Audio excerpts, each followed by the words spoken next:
Hello, everybody, and welcome to America's greatest pastime, also known as baseball.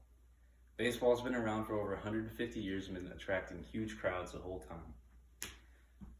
Many families enjoy to just go to the ballpark and watch a game and make a day out of it. There's three main parts of baseball that everyone that plays the game and watches the game should understand. First, you have pitching and all the great pitchers that have played the game and what it takes to become one. Next, you have hitting and what it takes to hit all these all-star pitchers, and then moving on to fielding and the elite athleticism that they use to get the balls. Today we'll be touring all these three things and then recapping at the end. Starting off with pitching, we have many great pitchers throughout the years, but arguably the most influential pitcher of all time might be Cy Young. Cy Young was one of the first elite pitchers, and for his time he was ahead of everybody. He also was in the second class to be inducted into the Hall of Fame. Moving on next, we have Nolan Ryan. Nolan Ryan's arguably one of the best pitchers of all time and also had one of the longest careers of all time. He set the record for his 27-year career in the MLB. He threw hard, started games, and struck a lot of people out. Moving more into the modern era of pitching, we have pitchers like Aroldis Chapman. He's an all-star pitcher who has thrown the hardest fastball ever recorded. He also was a pitcher for the 2016 Cubs in their World Series win that took over 106 years before they won one. He's also known as a Cuban Missile, and he comes from Cuban descent. He's just one of the new modern era pitchers that has changed baseball.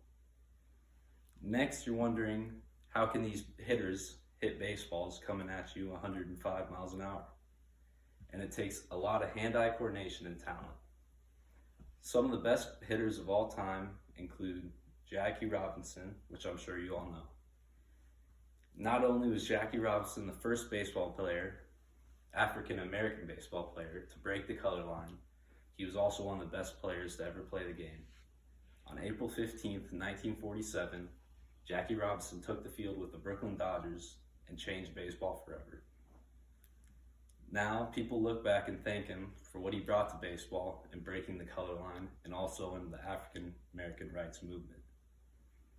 Next, moving into the more modern era of hitting and baseball in general, you have your players such as Aaron Judge, Pete Alonso, Cody Bellinger, Christian Yelich, and Mike Trout.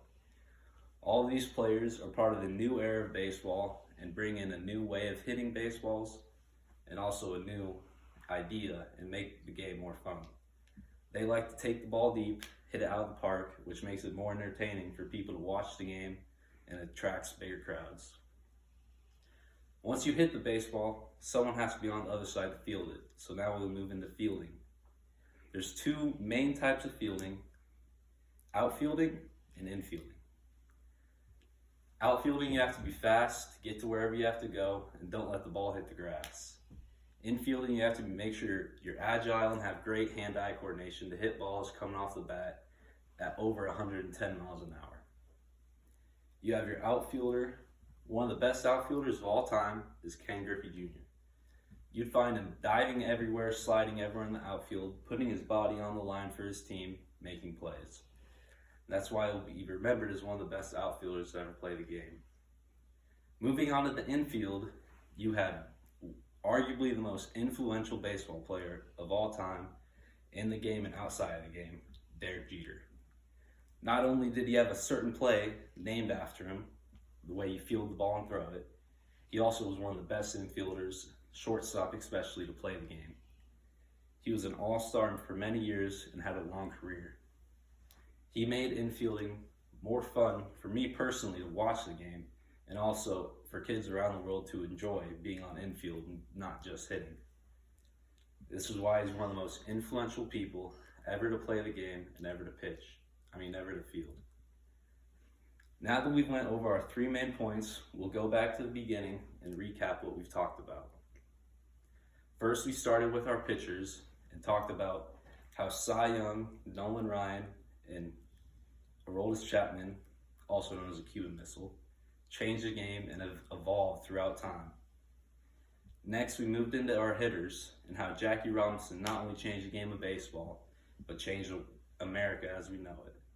And also how the new modern era players, such as Aaron Judge, Pete Alonso, Cody Bellinger, Christian Yelich, and Mike Trout, have brought a new era into baseball and make more people want to watch the game. Finally, we went over fielding and how you have your outfielders like Ken Griffey Jr. and infielders like Derek Jeter, who have made huge movements not only in baseball, but also influenced people around them and made people more interested in the game itself. After going through all that, I hope you learned a little bit more about baseball and some of the history behind it. Thank you for joining me.